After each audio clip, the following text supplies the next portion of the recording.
Você falou que trabalhou no Vasco, né? Do vice-presidente de marketing. Foi que ano isso? 18 e 19. Tá. 2018 e 2019. Esses dias eu tava vendo um conteúdo do Vitor Canedo, que é um cara que eu adoro. Monstro. Ele tava comentando sobre, a pauta dele era sobre aquele torcedor do Manchester United. Do cabelo. Não cortava o cabelo. Tem um vascaíno fazendo isso, eu já vi. Que prometeu que não corta o cabelo enquanto o time ganha 5 jogos seguidos. Aí ele foi pegar os times grandes do Brasil e foi olhar quando era a última vez que tinha ganhado 5 jogos seguidos. E o Vasco não ganha desde 2000. Com o Romário e o Edmundo, cara. Uma coisa assim alucinante. Tem 25 anos que o Vasco não ganha 5 jogos seguidos, cara. Isso pouco traduz do que o torcedor do Vasco se acostumou ao longo desse tempo, né? Claro, veio conquistas ao longo desse período também, ali Copa do Brasil e tal, mas uma série de rebaixamentos, aí é o único time que foi fazer uma SAF e que deu muito mais errado que todas as outras, e aí tá agora num limbo ali até poder ser resgatado. Cara, assim, de dentro do clube, a tua percepção é qual do porquê o Vasco se colocou nesse lugar há tanto tempo? Por algumas pessoas que passaram lá, ponto. Essas pessoas destruíram a essência do Vasco. As pessoas destruíram, e muitas que capitalizam terem realizado grandes feitos, mas foi, ainda que tenham realizado, foi, na minha opinião, a preço de muita... corroeram a essência do clube, afastaram muita gente.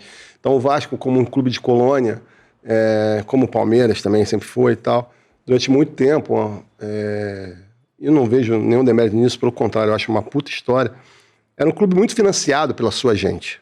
Financiado mesmo, né? Os empresários que tinham negócio, que eram vascaínos, ajudava o Vasco, outro ajudava lá o Palmeiras, outro ajudava o Cruzeiro. Os clubes que têm essa característica mais de colônia sempre tiveram isso e competiram de maneira forte durante muitos anos. E essas pessoas, todas que colaboraram com o Vasco, foram saindo do clube, enquanto certos desmandos e certas tiranias foram acontecendo dentro de São Januário. E eu acho que isso nunca mais se recuperou, porque você não só afastou pessoas, famílias que tinham tradição de cuidar do clube, seja de colocar dinheiro, também gastar tempo se preocupando com aquilo, como você afastou as gerações seguintes dessas pessoas, porque as famílias ficaram tão enfesadas. E o Vasco acabou sendo ocupado de alguma forma, não só por isso, evidentemente tem muita gente lá apaixonada, que gosta e tal, mas por muito oportunismo, né? Por muito oportunismo. E também acho que, especialmente depois da morte do Eurico, não houve uma... O Vasco não se permitiu, até pela forma como era governado, ele não teve oposições, não se criar, não tinha nem a sucessão, que eu digo a sucessão do Eurico, não tinha sucessão nem nele, nem na oposição. Ficou um terreno vazio, muito valioso, com um monte de gente disputando o poder. E o Vasco paga esse preço até hoje, o Vasco paga um preço por ser tão grande. E de fazer com que muita gente queira estar ali, porque o cara, por ser vascaíno, se sente no direito de estar ali, fazer alguma coisa, ou de participar, ou de querer comandar. E eu acho que isso, de fato, destrói o clube, vem destruindo. Eu acho que é refém da sua grandeza, em muitos sentidos, na minha visão. Eu fui para lá como um outsider total, eu nunca tive vida política no Vasco, nem antes nem depois. Recebi um convite que eu entendo até hoje como um reconhecimento de carreira, como alguém, um profissional de marketing à época, na minha cidade, que tinha minha carreira, minha trajetória, e um presidente que assumiu buscando pessoas novas, querendo vascaínos novos, foi tentar achar alguns quadros, teve recomendação do meu nome, conhecia meu trabalho, não sei exatamente, e me chamou. E quando me chamou, a minha sensação cara, eu não posso... Eu achava sempre achei que eu não era a pessoa apta para aquele cargo, eu tinha 35 anos, muito novo. Mas eu falei, cara, se esse negócio está chegando para mim é porque não tem ninguém mesmo. É melhor eu ir lá do que deixar passar para o próximo, porque chegou até mim. Isso mostrava para mim era muito mais sinal do abandono do clube do que de um mérito exatamente meu. Óbvio que existia algum mérito meu, não estou me esvaziando nisso, não tenho a menor paciência para falsa modéstia, mas eu tenho certeza que naquele momento era menos mérito meu e mais vazio do clube. Eu falei, cara, eu vou fazer o melhor que eu puder. E fiquei lá enquanto achei que deu para fazer alguma coisa. Mas tem uma hora também que era um cargo não remunerado, nunca ganhei um centavo do Vasco, e tem uma hora que você fica engendrado pela política, por alguns interesses, uma hora você cansa. E foi o que aconteceu comigo, e saí Mas tem um carinho gigante. Eu tenho uma coisa rara, assim, óbvio que sempre tem os detratores, tem o Greg Shin e tal. Mas, cara, o meu nível de carinho que a torcida do Vasco tem comigo é um negócio muito fora do comum. Hoje tá muito menor, já tem um tempo que passou, mas, cara, sempre foi... Era uma gestão que eu tava muito criticada e parecia que eu recebi um carinho que era meio uma ilha no meio daquilo, porque as pessoas viam da forma como eu me relacionava, da forma que eu fazia meu trabalho. Eu sinto que consegui sair bem de um lugar muito... que normalmente queima as pessoas. As pessoas não entram no Vasco e saem bem.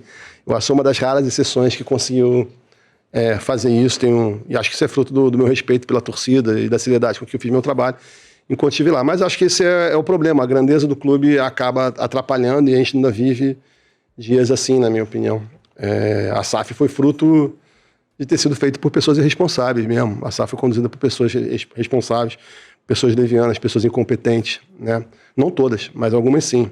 Algumas das quais, enfim, não vamos entrar nesse mérito, mas torcida do Vasco, quem acompanha mais dia do Vasco, sabe o quanto eu já falava antes, irmão, pessoas com as quais eu lidei na diretoria que eu passei e vi que não valiam porra nenhuma e saí, falei, isso aqui não vale porra nenhuma.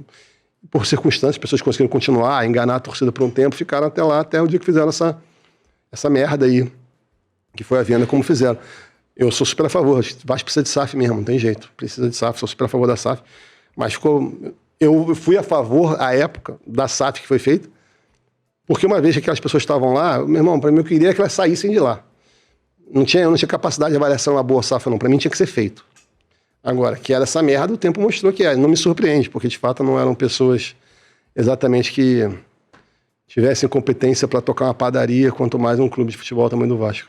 Tem alguma coisa que você fez que te traz orgulho quando você teve no cargo? Muita coisa. E algo que você tentou fazer e não conseguiu também? Cara, não, enfim, tem muita coisa, tem orgulho. Você tá aqui, mas tem muita coisa que você tentou fazer e não deixar. Não é isso, é porque assim, é meio, eu acho meio, como é que fala no Rio de Janeiro, perdão do carioquês, meio pela saco ficar jogando confete em si mesmo, sabe? Assim, ficar falando que a gente fez ou não fez. Mas, cara, houve momentos importantes, assim, eu acho que uma das maiores méritos da fase que eu passei ali é que a gente pegou um clube, quando a gente entrou, que os canais das redes sociais eram bloqueados pro torcedor. Quem falava mal do Eurico era bloqueado. E a gente começou um trabalho muito forte de abertura de comunicação com a torcida. E eu acho que em termos digitais, não sei se alguma torcida tem a força dos influenciadores que a cultura do Vasco gerou, assim, a loucura, que toda hora aparece um Vasco, seja do Luva de Pedreiro, do Whindersson, do Cazé, essa gente, não é por mérito meu, esse mérito é totalmente deles, mas a gente foi muito atento a fomentar com que essa galera pudesse falar. A gente não tinha dinheiro, a gente entendia desde cedo que, cara, a gente precisa que as pessoas falem, porque senão a gente não vai chegar, não tinha grana para patrocinar post.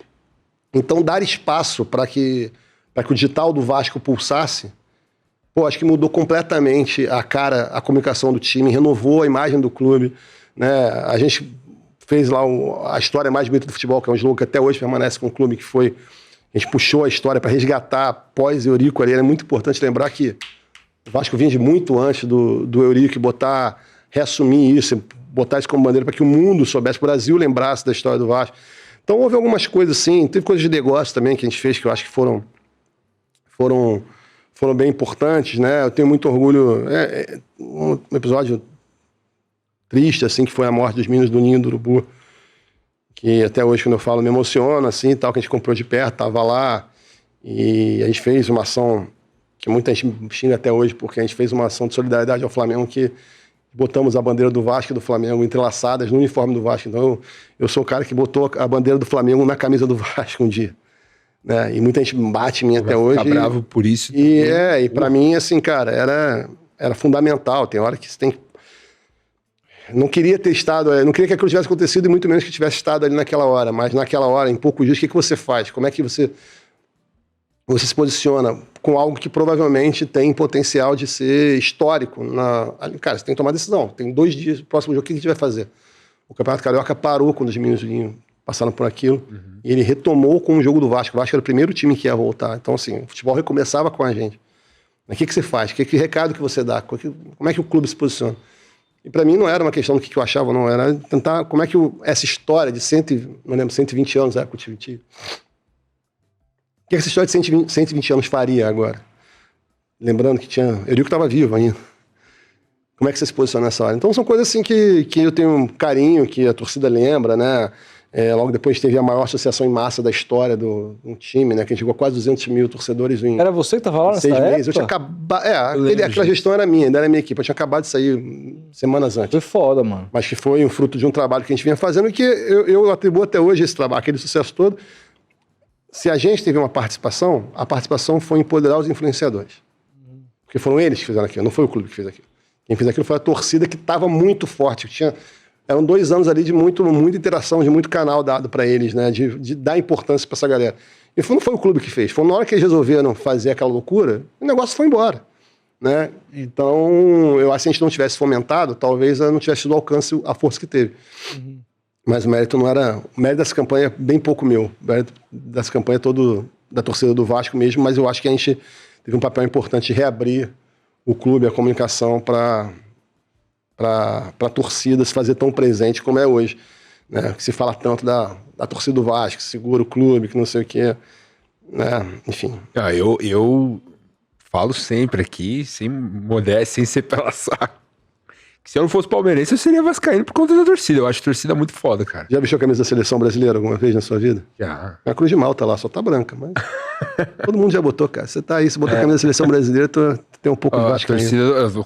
Domingo tava torcendo igual um louco em casa. Óbvio, por razões clubísticas também, mas... Você vê a torcida do Vasco é um negócio... O Palmeiras também já me deu muita alegria já. Ah, sim, 2019. 2021 também. 2021. 2000 também na final da Mercosul. Brasileiro de 97. Uma das piores viradas da história, né? Mas enfim.